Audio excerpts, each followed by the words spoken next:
Good evening, and welcome back to The Curious Case. I'm Davis. Tell me, do you enjoy quiet winter nights? Or do you prefer a bit of company when the cold sets in? Share your thoughts in the comments, and don't forget to subscribe for more mysteries. Tonight's story takes us to Wintermere Lodge, a place that seemed peaceful. But something felt wrong from the moment Miss Marple arrived. Stay close. Tonight, nothing is as quiet as it seems. Miss Marple arrived at Wintermere Lodge with Clara Whitby and Peter Whitby. The drive had been quiet, cold air, straight road, nothing unusual. Clara leaned forward as the house came into view. "There it is," she said. Peter slowed the car. Wintermere Lodge sat beside the lake. Large. Still. Old enough to carry stories. Miss Marple stepped out first. She looked at the ground. The gravel showed fresh marks. Someone had moved something heavy earlier. She didn't comment. Clara walked ahead with her bag. Peter followed. They reached the front steps. The door stood open, not wide, just a little, as if someone had stepped out quickly, or stepped in.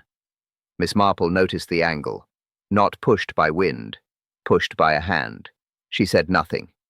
Inside, the hall was warm. A fire burned somewhere deeper in the house. Clara smiled. "It's cozy already," she said. Peter agreed, but Miss Marple looked left. A chair had shifted, not by accident. One leg pressed into the rug, an uneven mark.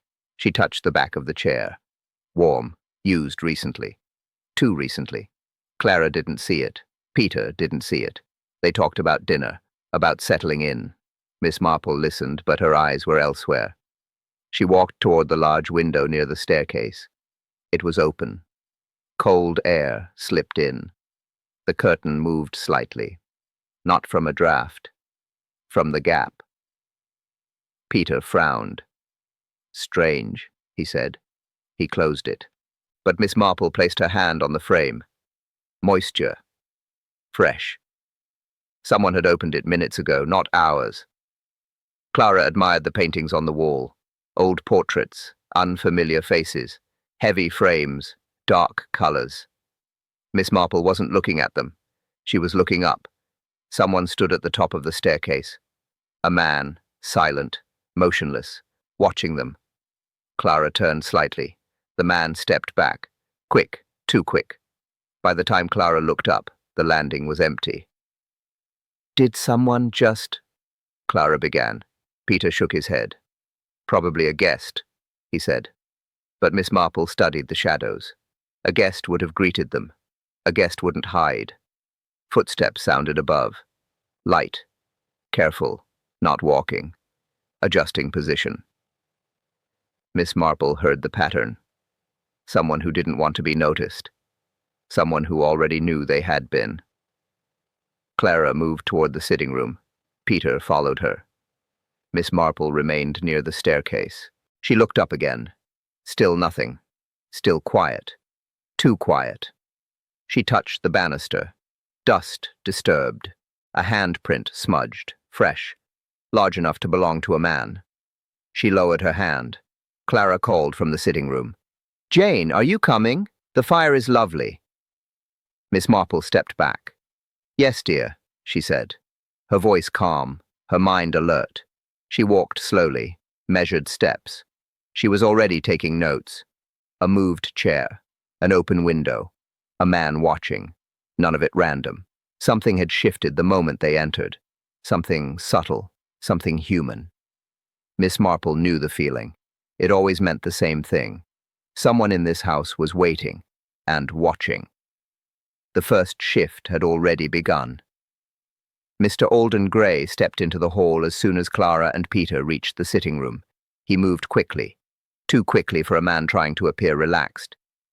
"Welcome to Wintermere Lodge," he said. His voice was polite, even warm, but his eyes did not match the tone. They kept drifting toward the staircase, then toward the hall, then back again, scanning, checking, measuring. Clara smiled at him. Peter shook his hand. Miss Marple observed quietly. Alden's handshake was steady enough, but when he released it, his right hand twitched. A small shake, uncontrolled, not from cold, not from age, from nerves. "Your rooms are ready," Alden said. He forced a pleasant smile. It didn't reach his eyes. Lewis Trent, the young porter, hurried in from the side door, barely 19, face pale, hands unsteady. He tried lifting Miss Marple's suitcase. It slipped, hit the floor with a thud. "Sorry, miss, sorry," he muttered. His face reddened. He reached for the suitcase again, but his grip faltered. He glanced toward Alden, a quick, frightened glance. Alden gave him a small nod, tight, controlled, almost a warning.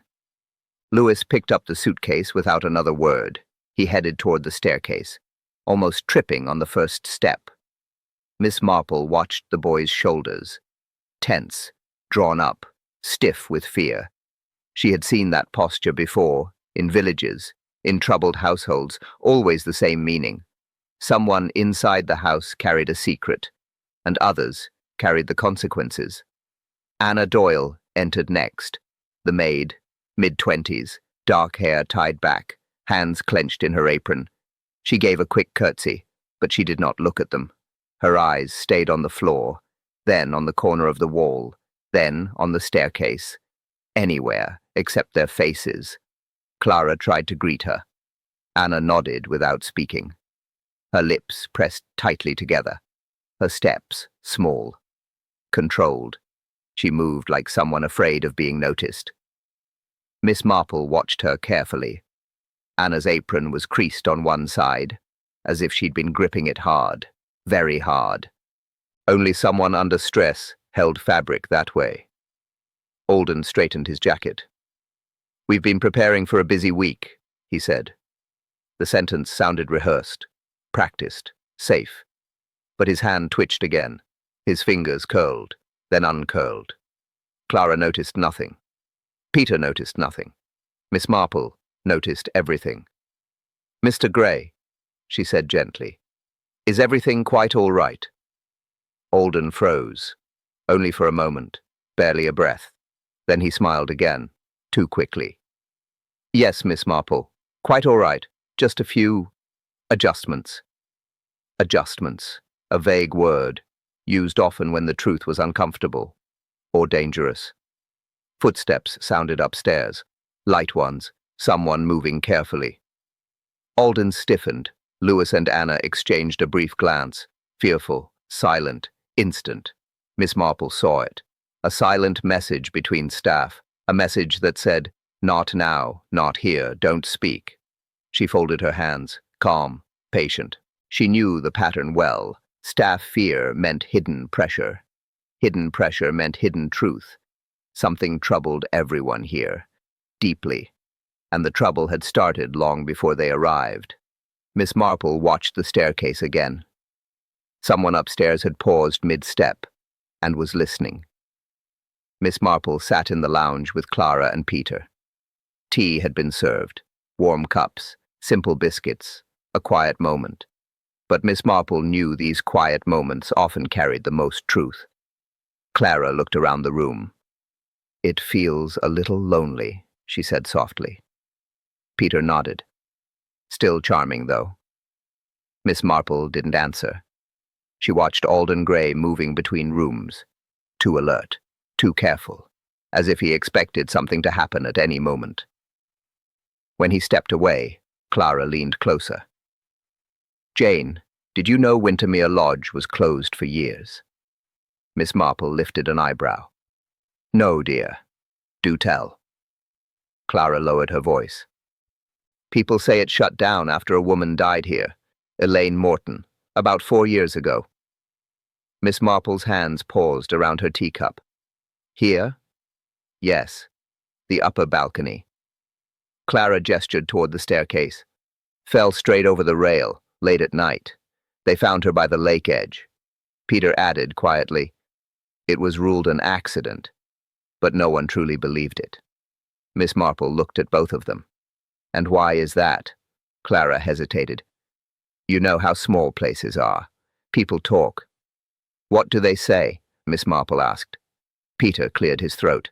They say Elaine Morton wasn't alone that night. They say someone argued with her upstairs. Miss Marple tapped her finger lightly on the arm of her chair. Was anyone seen? Peter shook his head.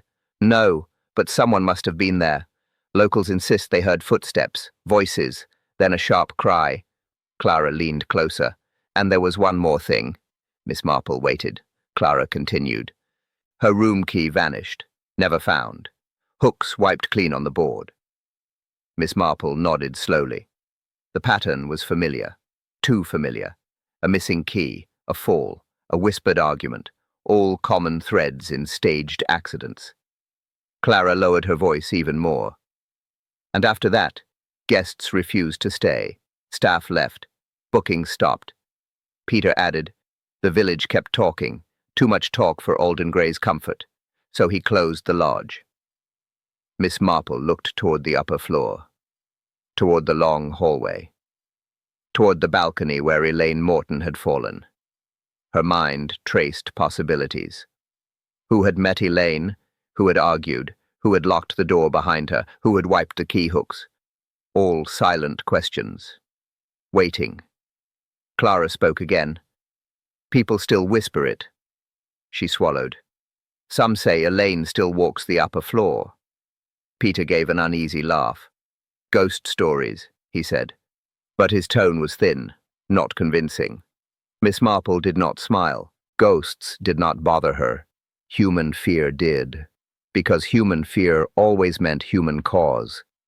She looked once more at the staircase, at the shadow resting near the corner, at the slight shift of light where no one stood, at the stillness that wasn't quite still. Wintermere Lodge had history, but history never stayed buried, not in real life, not in places like this. Some truths linger, some footsteps echo, some stories wait to rise again.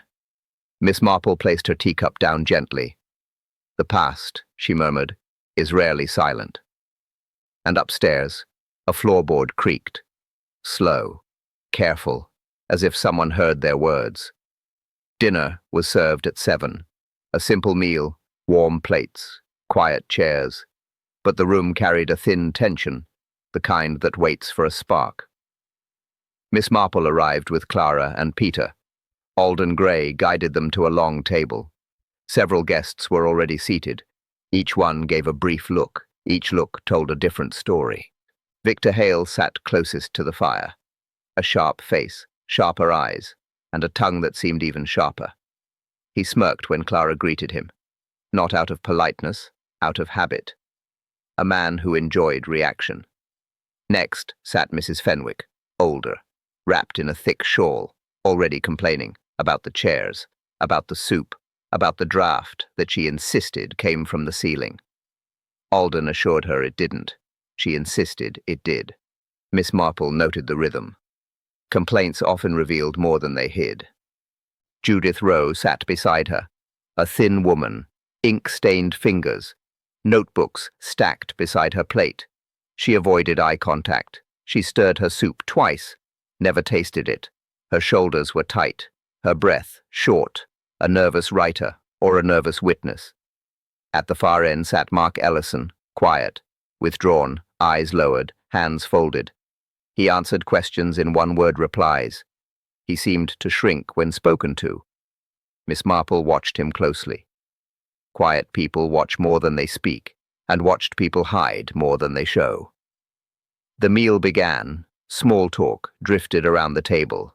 Weather, travel, the lake, light topics, safe topics, until Victor decided to change the tone. He tapped his spoon on his plate, loud enough to gather attention. Then he smiled, a slow, satisfied smile. Well, he said, I suppose we're all thinking about the same thing. Clara blinked. Peter frowned. Even Mrs. Fenwick paused mid-complaint. Miss Marple waited. She knew where this was going. Some men cannot resist stirring old ashes. Victor leaned back. You know, Elaine Morton, poor woman, fell right off that balcony. Terrible night. He said the words casually, almost cheerfully, as if the memory amused him. Judith Rose's spoon slipped from her hand. It hit the plate with a sharp sound. Her fingers trembled. Her eyes stayed down. Her cheeks drained of color. Victor noticed, and smirked again. "Ah, sensitive topic for some," he said. "Not kindly. Never kindly."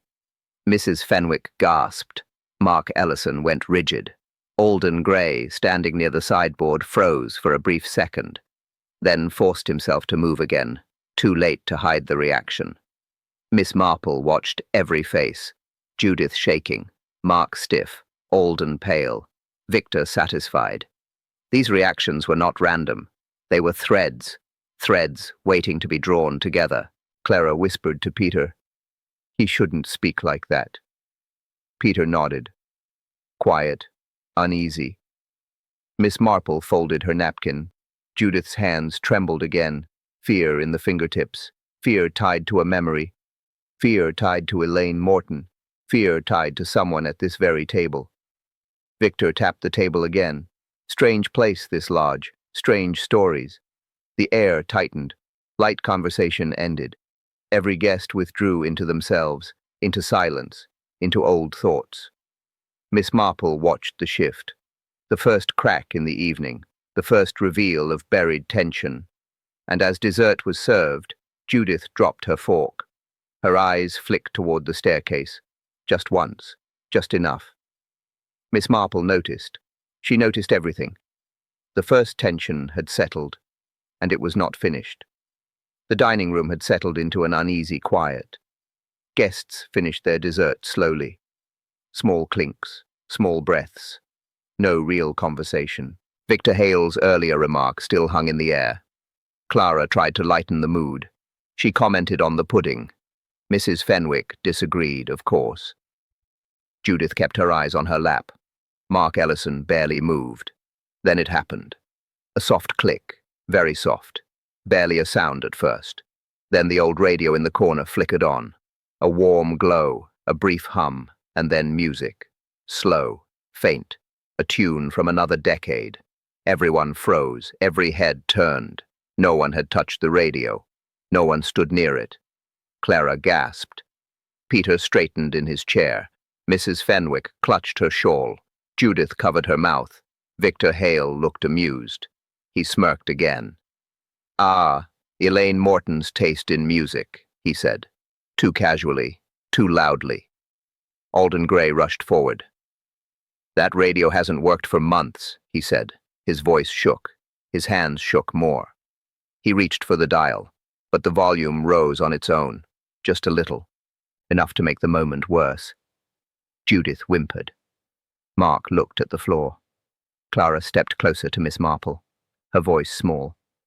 "Jane, is it—" "No, dear," Miss Marple said softly, not frightened, not surprised. She stood. She walked toward the radio, slow, calm, thinking. She smelled something, faint. Not old wood, not dust, cologne. A sharp, clean scent. Fresh. Applied recently. A man's cologne. Miss Marple paused near the curtain beside the radio. It shifted slightly. Not from open windows. None were open. A movement. Soft. Someone had brushed past it. Someone trying to leave quickly. Someone who didn't want to be seen. Peter pointed toward the terrace door. "Look," he whispered. Miss Marple turned. On the polished floor near the door, a footprint, clear, fresh, a boot mark, not large, not small, but new. The sole still damp from the evening air. Someone had stood there moments ago, listening, watching, waiting for the right moment. Alden finally switched off the radio. The music died abruptly. Silence followed, a heavy silence. Mrs. Fenwick muttered about spirits. Victor laughed. "Ghosts love dramatic timing," he said. Alden glared at him. Judith looked ready to faint. Mark kept his eyes down. Miss Marple stepped closer to the terrace door. She studied the footprint again, edges crisp, heel deeper on one side. A person leaving in haste. Someone who moved quickly after switching the radio. She checked the doorknob. Cold, but not cold enough. Someone had touched it minutes ago. She looked around the room, at the guests, at their faces, at the direction of their eyes. Someone here had staged it. Someone wanted fear, wanted reaction, wanted the memory of Elaine Morton to return, wanted the house unsettled again. Clara whispered, "Jane, who would do this?" Miss Marple didn't answer. She looked at the floor, then at the curtain, then at the stairway. Someone was hiding a motive. Someone was building a story. Someone wanted old ghosts to walk again. And the person was still here, still watching, still waiting. The radio incident wasn't a haunting. It was a message left by someone in the room. The lodge settled into night. Guests retired early. The radio incident had left the air heavy, uneasy, quiet, too quiet. Miss Marple stayed in her room. She sat by the small lamp, knitting in her lap. But her mind was not on the pattern. It rarely was in moments like this. She listened. The house made gentle sounds. Old beams, warm walls, nothing unusual at first. Then she heard it. A step, slow, careful, measured, not the creak of settling wood, the weight of a person, moving with intention. Miss Marple set her knitting aside. Another step. Softer this time. Someone avoiding noise. Someone familiar with the floorboards. She stood. She moved to her door. She did not open it yet. She waited. She listened again. The steps continued toward the balcony hall. A pause. Then another quiet shift of weight. Miss Marple opened her door slightly. Just enough to see. Not enough to reveal her presence. The corridor was dim.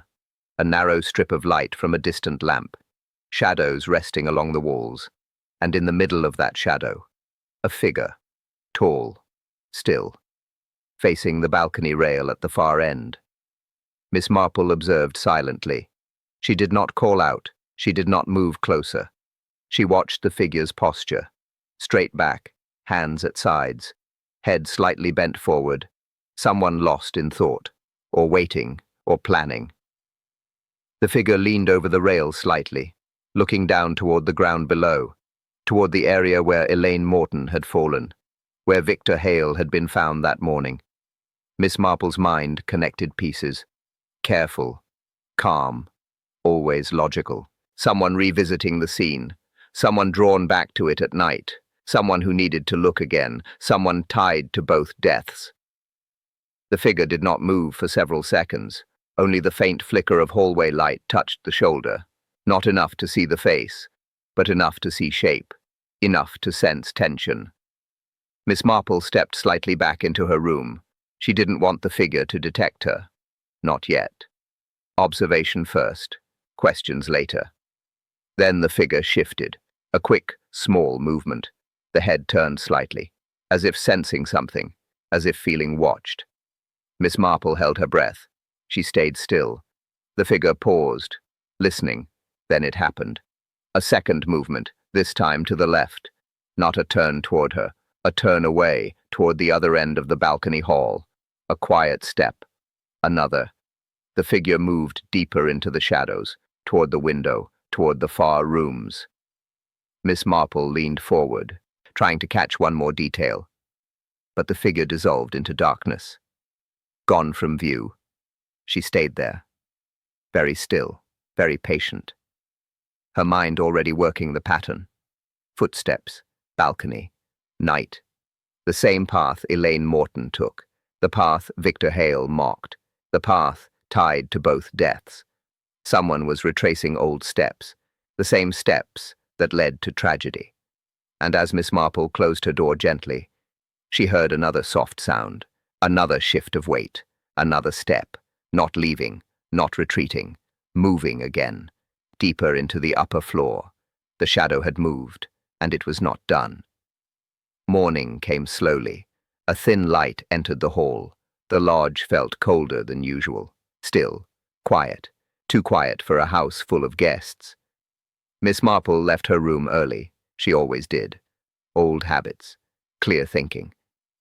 Clara and Peter met her near the staircase. Both looked tired. Neither had slept well. The night footsteps lingered in their minds. Before Miss Marple could speak, a shout broke the silence, a sharp, startled cry.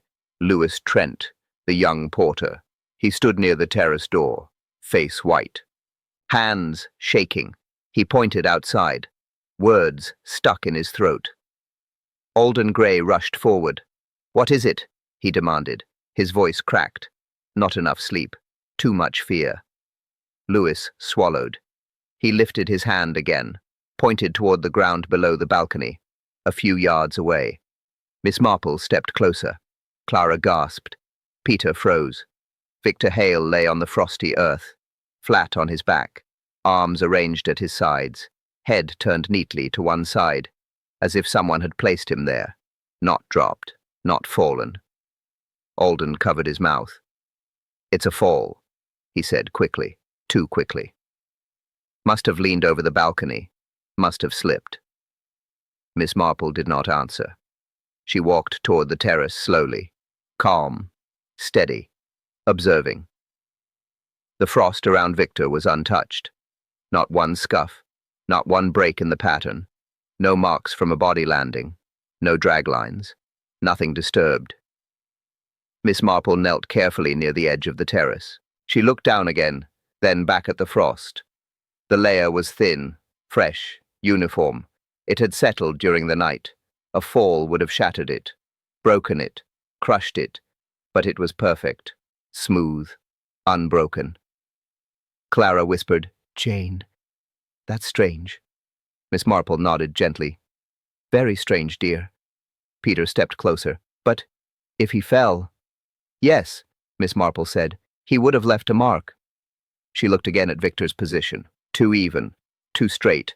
A man falling from a balcony did not land neatly. Bodies twist, arms reach out, clothes pull to one side. Impulse leaves signs. This body showed none of that. Miss Marple noticed the shoes next. Clean soles, no dirt, no frost stuck to the edges, no sign he walked across the ground at all. Someone had moved him, placed him, arranged him. Alden tried again. It must have been an accident. Forceful tone, false certainty, hands trembling, voice thin. Miss Marple looked at him, long, calm, steady. "Where were you last night, Mr. Gray?" Alden flinched. "Me? In my office, asleep." Too fast, too rehearsed. Judith Rowe appeared behind them, face pale, eyes wide, one hand covering her mouth. She stared at Victor's body, breath shaky. She whispered, "No, no, not again." Mark Ellison stood in the doorway, still, expression frozen, hands locked together. He didn't step closer. He didn't look away. Miss Marple filed away every reaction. Judith's fear, Mark's stiffness, Alden's panic, Clara's shock, Peter's confusion. All different, all telling. She stepped back. She looked at the untouched frost, at the neat placement of the body, at the marks that should be there, but weren't. This wasn't a fall. This wasn't chance. This wasn't a careless mistake. Someone had planned this. Someone had worked in the dark. Someone had staged a death. Someone who wanted Victor Hale silent, permanently. Miss Marple folded her hands, calm, thinking, already forming the first line of logic.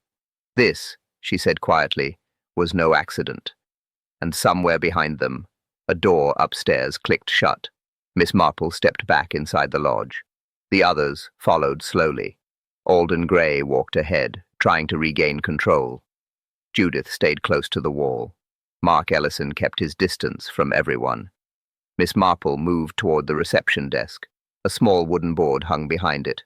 Old, worn, used for room keys. She had noticed it the day before. Now she wanted a closer look. Alden tried to speak. "Miss Marple, perhaps you should rest." She raised a polite hand. "Just a moment, Mr. Gray." He stopped. Silent. Uneasy. Miss Marple stepped behind the desk. She inspected each hook carefully, each small number carved neatly above it. Rooms 1 through 6 had dust on the hooks. Thin dust, untouched, normal. Rooms 7, 8, and 9 were different. Very different. The hooks were clean, polished, smooth, recently wiped. Not a trace of dust left. She touched one with a fingertip. The wood felt slightly damp, not from water, from the warmth of a recent hand. Clara noticed her pause. "Jane, what is it?" Miss Marple pointed gently. "These 3 hooks. Someone cleaned them." Peter leaned in. "Why only those?" Miss Marple didn't answer yet. She continued examining. The hook for room 8 was empty. Victor Hale's room. No key, no tag, nothing hanging. Miss Marple lifted the small brass plate. The number had a faint new scratch beside it. Very small, very recent. "Mr. Gray," she said softly, "where is the key for number 8? Alden swallowed hard. His eyes flicked to the board, then away. I don't know. It should be there." Miss Marple studied his reaction. The slight tremor, the forced control, the avoidance of the obvious. Louis Trent stepped forward suddenly. He looked nervous. Too nervous to hide anything well. His voice dropped to a whisper. "I saw someone clean the hooks," he said. Miss Marple turned to him. "When, dear?" "After midnight," he whispered. He glanced around, afraid someone might be listening. "It was dark. I was coming from the kitchen. I saw a figure near the board." "A figure?" Miss Marple asked. "Do you know who it was?" Louis shook his head fast. "No, miss. They moved quick, wiped the hooks, then left." Judith gasped. "Why would someone do that?" Miss Marple answered gently. "To hide which key they touched." Alden stiffened. "That seems quite an assumption," he said sharply, but his voice cracked again. Miss Marple looked back at the hooks. Rooms 7, 8, and 9. 3 rooms side by side. Only those wiped. Only those disturbed. Room 8 belonged to Victor Hale. Room 9 to Mark Ellison. Room 7 to Judith Rowe. 3 guests, all connected by proximity, all close to the balcony, all close to last night's footsteps. Someone had stood here after midnight. Someone had touched the keys. Someone had wiped away the order. Someone who didn't want anyone to know exactly which key had been taken. Miss Marple stepped back from the board, her eyes calm, sharp, thinking. "Mr. Gray," she said softly, "did Victor Hale return his key last night?" Alden hesitated. A fraction of a second, barely noticeable to most, not to her. I don't recall," he said finally. Too unsure, too vague. Miss Marple folded her hands. The clues were lining up. Someone had the key. Someone needed access to Victor's room. Someone needed a silent corridor. Someone needed time.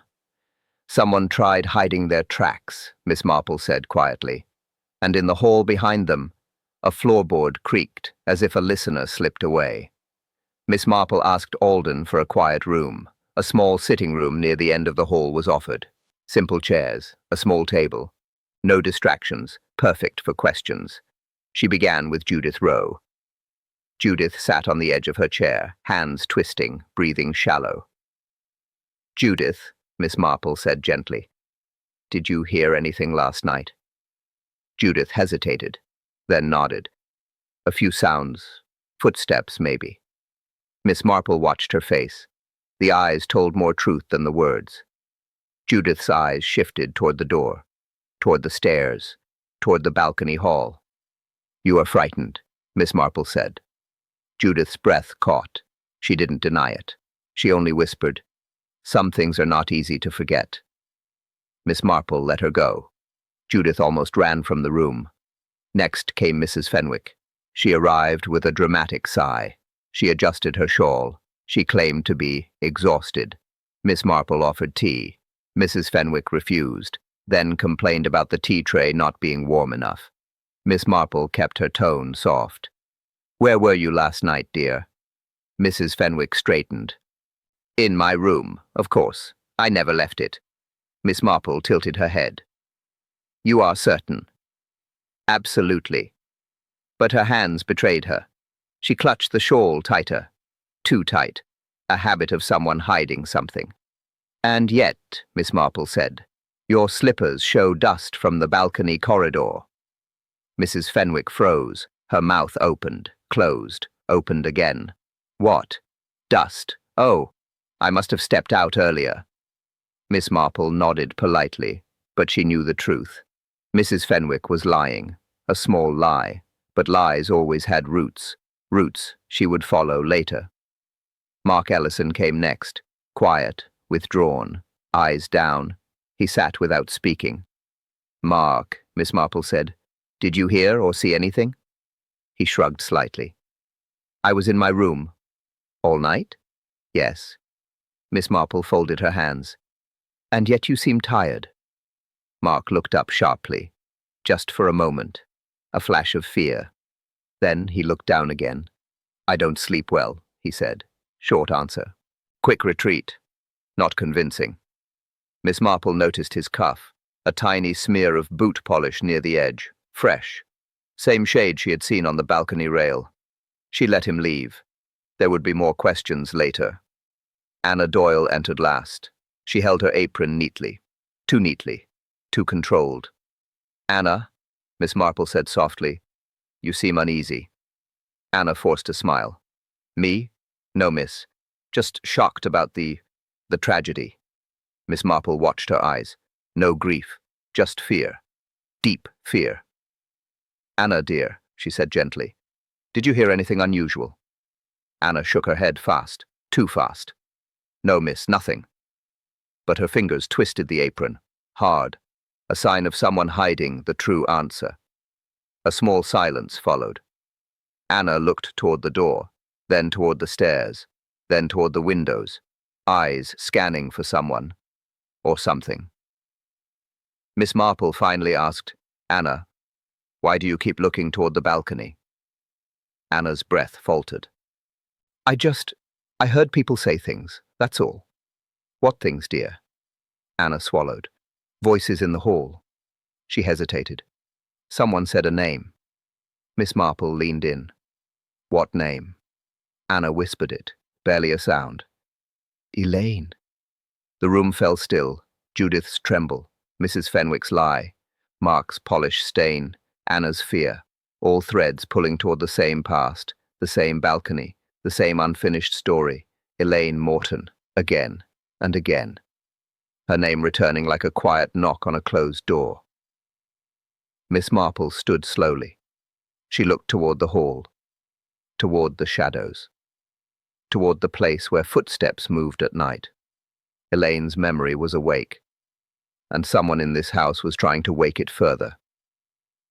Miss Marple stepped into the hall and heard a faint whisper at the far end. The same name again. Elaine. Miss Marple waited until the house grew quiet again. Guests stayed in their rooms. Alden moved between office and hallway, trying to appear busy. Lewis carried wood to the sitting room. Anna wiped surfaces that did not need wiping. Miss Marple climbed the stairs slowly. She wanted a clear look at the balcony. She wanted the facts. Nothing more, nothing less. The upper hallway stretched in a straight line. Room 7, Room 8, Room 9. All doors closed, all silent. She stepped onto the balcony. Cold air, still floorboards. The railing overlooked the frosty ground where Victor was found. Miss Marple leaned in slightly, not over the edge, just enough to inspect the wood. Her eyes caught the first clue.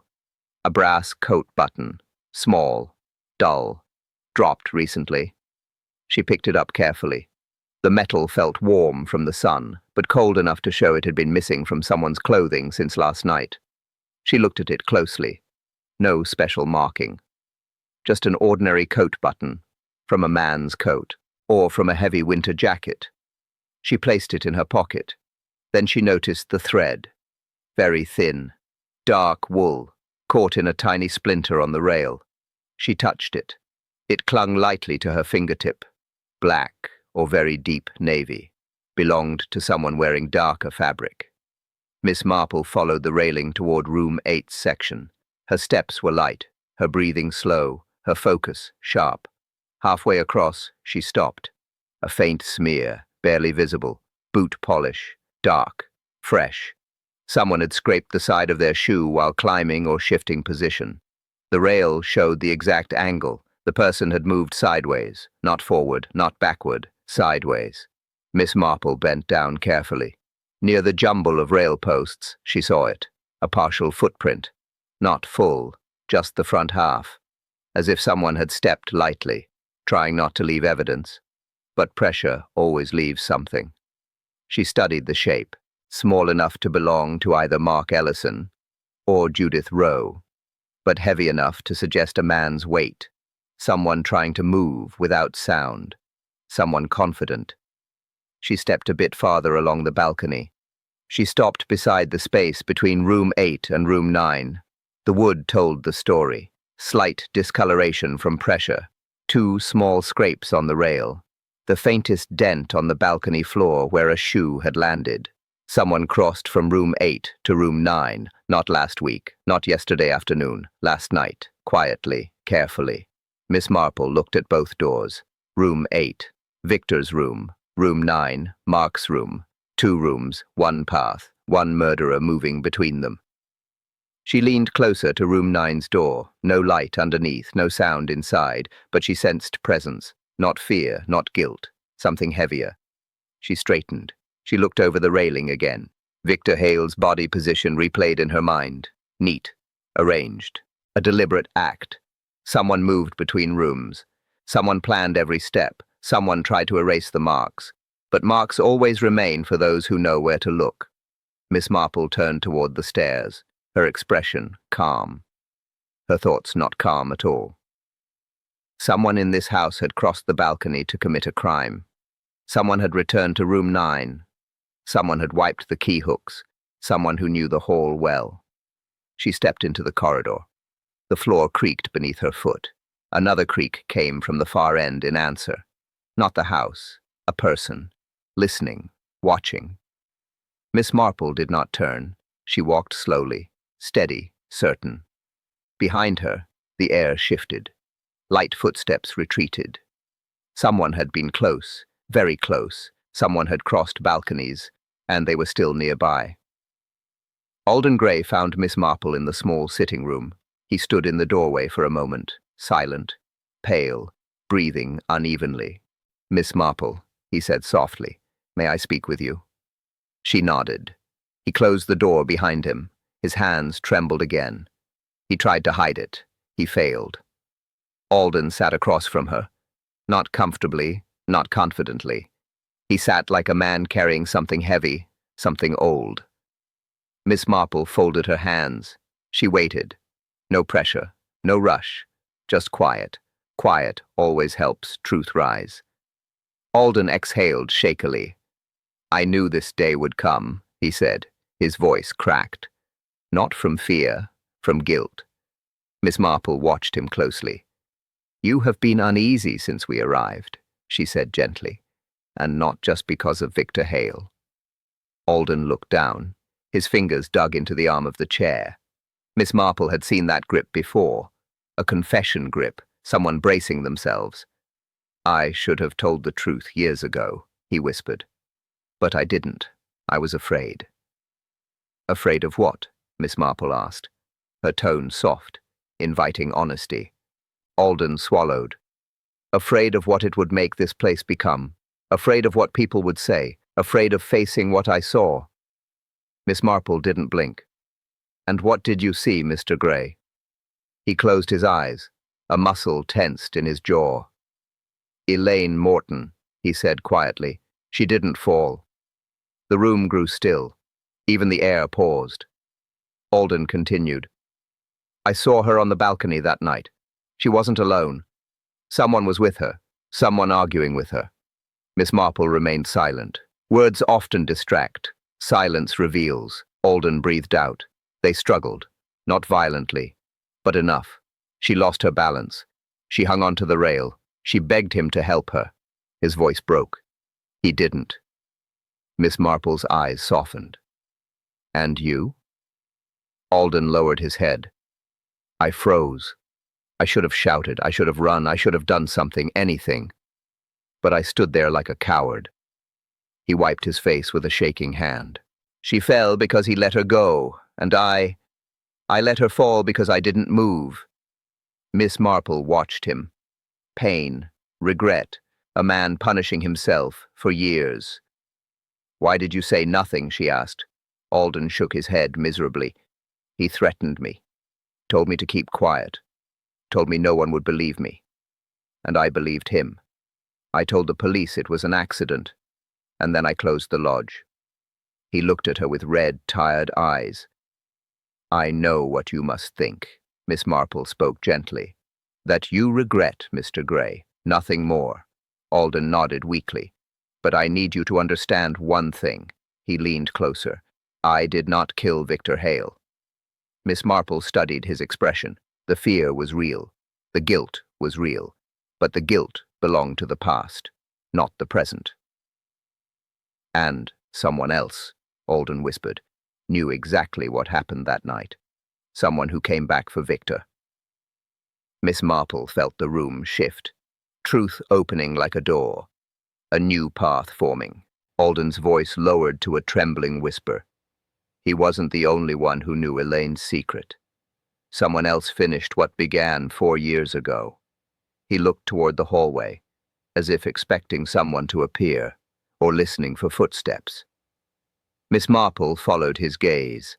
The corridor outside was empty, but the air was tight, heavy, not finished. Someone else held the final piece. Someone walking these halls. Someone who had crossed balconies. Someone who had cleaned the hooks. Someone who had waited 4 long years. Someone else had finished it, and they were not done yet. Miss Marple did not try to sleep. Not this night. Too much had surfaced. Too many pieces had shifted. Too many truths were trying to rise. She sat in the chair near her window, knitting in her lap, lamp dim, curtains slightly open. She listened to the house. Wintermere Lodge spoke in small sounds, a pipe settling, a wall clicking. Nothing unusual, until the clock downstairs chimed midnight. Then the quiet changed. Miss Marple heard a soft scrape, not loud, not careless, a deliberate step. She leaned forward. Another sound. A slow wait across the terrace boards, someone walking outside, someone patient, someone who knew this path well. Miss Marple stood. She moved to the window. She did not push the curtain fully aside. She left only a small gap, enough to see, not enough to be seen. A figure crossed the terrace, tall coat, large collar, hands gloved, head lowered. The figure did not walk toward the lake. They stopped near the exact spot where Victor Hale had been placed, where Elaine Morton had fallen years before. The figure crouched, searching, checking the ground, looking for something left behind. A clue, a dropped item, a mistake. Miss Marple narrowed her eyes. The way the figure moved told a story. Not panic, not fear. Routine. Someone revisiting their own work. Someone verifying details. Someone making sure nothing pointed back. The tall coat shifted in the moonlight. Not enough to show the face. Enough to show posture, strong shoulders, steady balance. Not Anna, not Judith, not Mrs. Fenwick. The figure straightened again. They looked up at the balcony. A long look, measuring distance, confirming memory. Then they stepped away from the terrace edge. Careful, quiet, intentional. Miss Marple opened her door, silently. Practice made perfect. She stepped into the hallway. Light footsteps echoed faintly outside, heading toward the far end, toward the service passage. Miss Marple moved softly. Years of observation made her steps lighter than most younger people. She reached the staircase. She descended halfway, just enough to see through the glass panels. The figure entered the side corridor. Alden's office was down that hall. The laundry room. The old storage cupboards, places easy to hide in, places easy to move through unseen. The figure knelt again. This time near a small drain grate. They reached inside, searching, retrieving. Miss Marple strained her eyes. The object caught a faint glimmer as it lifted. Metal, small, a key, a room key. The figure pocketed it, then stood, straightened the coat, turned toward the stairs. Miss Marple stepped back into the shadows. She held her breath. The figure reached the bottom step, paused, listened. Miss Marple stood perfectly still. A lifetime of calm made her invisible when needed. After a long moment, the figure moved again. Up the stairs, toward the rooms, toward the balcony hall. Miss Marple remained hidden, but every detail was now locked in her mind. A tall figure, a dark coat, a stolen key, a search for missed evidence. Someone in this house was not afraid. Someone was confident. Someone thought they were still ahead. Miss Marple watched the last shadow disappear into the upper corridor. She waited until the boards stopped creaking. Then she moved forward, slow, quiet, determined. She followed in silence, and the night was not finished yet. Miss Marple waited until the house settled again. She counted the quiet breaths of the lodge. No more footsteps, no more movement, only the faint hum of night. She made her way downstairs, slow steps, no noise. She went toward the same service corridor the tall figure had used. The air was colder here, less lived in, less watched. Miss Marple knelt beside the drain grate. The metal felt cold, still, untouched since the figure left. But something else caught her eye, a small curl of black along the corner. Burned paper, very small, almost missed. She lifted it gently. The edge crumbled, but one thing remained clear. A piece of handwriting, a looped E, another faint M, Elaine Morton's initials, burned, hidden. Someone tried to destroy the letter, but not completely. Miss Marple set the fragment on the floor. Then she reached forward. Her fingers brushed the inside of the grate. Something thin. Paper again. Not burned. Not destroyed. She pulled it free. A small envelope. Folded tightly. Shoved deep into the metal gap. The paper was damp along the edges, but the inside remained intact. Miss Marple opened it carefully. 2 names appeared at once. Elaine Morton, Victor Hale, written in the same hand. Firm strokes, sharp corners, a serious tone. A short note followed. Not complete, but enough. Elaine, you promised payment by the end of the month. I won't. Remain quiet. You know the truth. Underneath, another line. This one addressed to Victor. Victor, if you don't handle this, she will expose us both. Do what you must. M. Miss Marple breathed in slowly, not shocked, just confirming what she had sensed since the beginning. Elaine Morton had been blackmailed. Someone wanted money. Someone wanted silence. Elaine refused. She died shortly after. Victor Hale had been part of it. Not the victim then. Not innocent. He had known something. He had hidden something. He had stayed close to Windermere Lodge for a reason.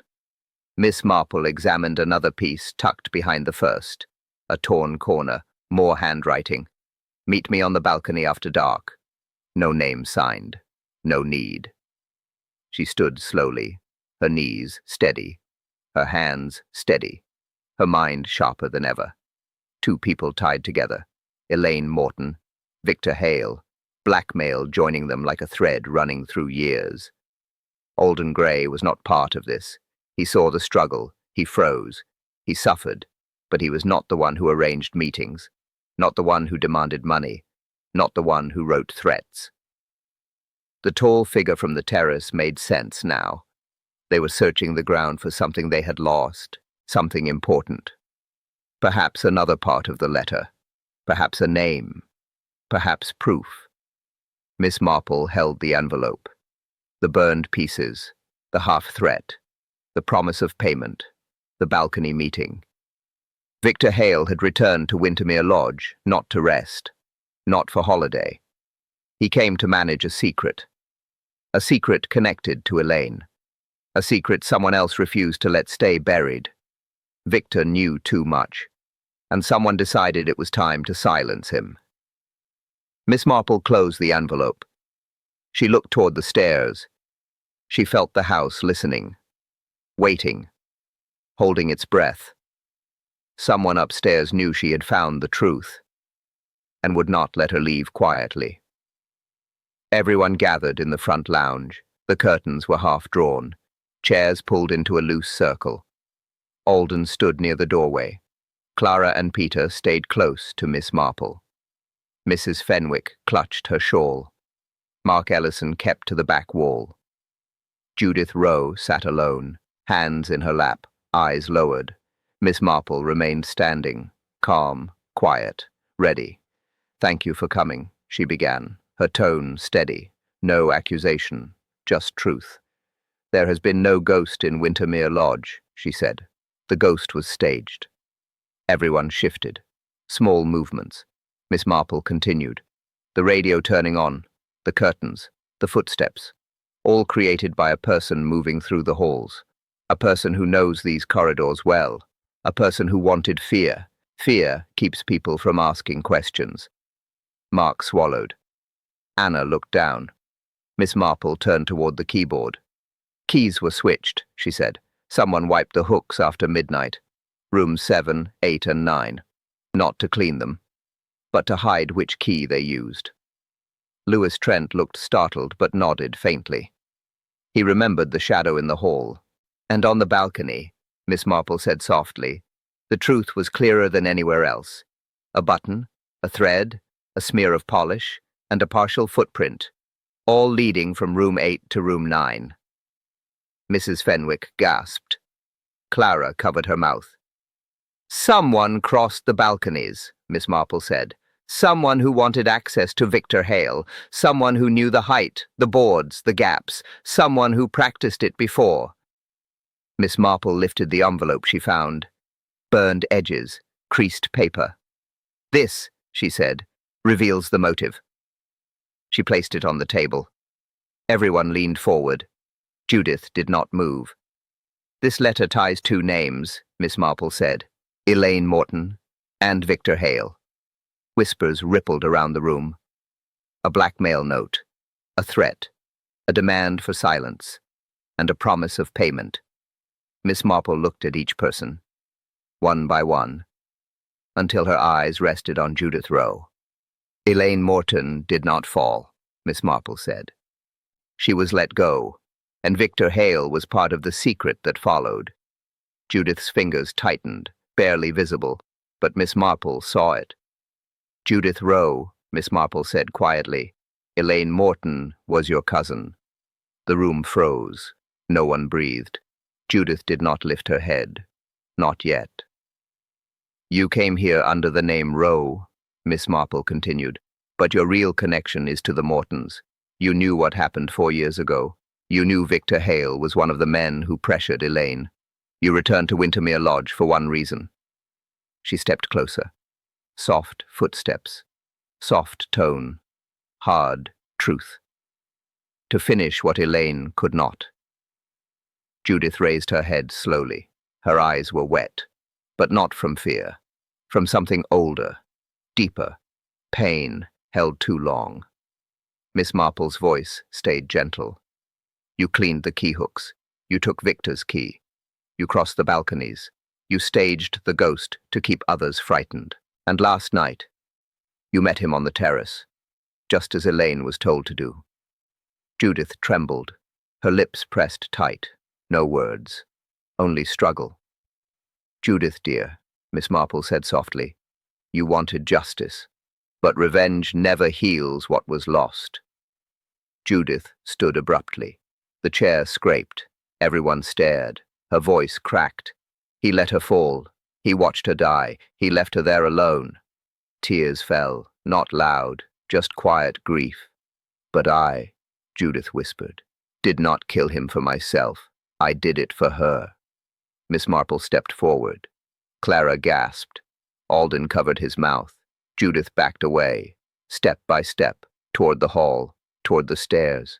Her voice thinned, a whisper, a confession, a breaking point. And in that moment, Judith broke. The constable from the nearby village arrived just after dawn. A knock at the front door. Firm, clear, expected. Alden Gray opened it with shaking hands. The constable stepped inside. Officer Blake, tall, steady, calm in the way country officers often were. Alden spoke first, his voice low. "She's waiting in the lounge, Judith Rowe." Officer Blake nodded once. He walked toward the room. No hurry, no force, just quiet procedure. Judith sat where she had been earlier, same chair, same posture. Hands folded now, eyes no longer fighting the truth. Officer Blake stood in front of her. "Miss Rowe," he said gently, "I must ask you to come with me." Judith lifted her head. She didn't argue. She didn't struggle. She just whispered, "I did it. It was me. I couldn't let him escape what he did to Elaine." The officer took her arm, not harshly, just firmly enough. Judith rose slowly. As she passed Miss Marple, she paused. Only a second. Their eyes met. Judith's voice barely carried. She was kind. Elaine. She didn't deserve any of it. Miss Marple nodded gently. "I know, my dear." Judith swallowed, then allowed Officer Blake to guide her out of the room, out of the lodge, into the crisp morning air. The door closed quietly behind them. Alden leaned against the wall, shoulders sinking, relief mixed with years of guilt, his voice unsteady. "It's over. At last. It's over." But Miss Marple didn't answer immediately. Her eyes scanned the room. Small details, small reactions, small truths. Louis Trent wiped his brow, his hands still trembling from the night's events. Anna Doyle stood near the corner, her apron clenched tightly. She looked pale, shaken. Not by Judith's arrest, but by everything that had led to it. Clara Whitby crossed to Mrs. Fenwick. The older woman was nearly in tears despite her earlier complaints and sharp tongue. Clara placed a hand on her shoulder. Soft, comforting. Mrs. Fenwick whispered something about poor Elaine and dabbed her eyes with her shawl. Peter Whitby stood near the fireplace. He exhaled slowly. "Marple, you did it again. You solved what everyone else missed." Miss Marple smiled faintly, but only faintly. She wasn't done. Not yet. Her gaze returned to the letters, the burned scrap, the hidden envelope. Judith's confession explained the murder. It explained revenge. It explained her crossing the balcony. But something quiet pressed at Miss Marple's thoughts. One detail, one small detail, one thing Judith could not have done. Something older, something from Elaine's time, something from the first death. Miss Marple looked toward the staircase, then toward the balcony, then toward the hall where Alden Gray had frozen years ago. She spoke softly, to no one in particular. "Judith killed Victor Hale," she said. "Yes, but Elaine Morton's death, that was another hand entirely." Alden froze. Anna's head jerked up. Louis stepped back. Miss Marple continued in a calm whisper, her eyes narrowing slightly. "One more detail remains. A detail that does not belong to Judith at all." The room fell still again, a different kind of still. Not fear, not confusion, recognition trying to rise.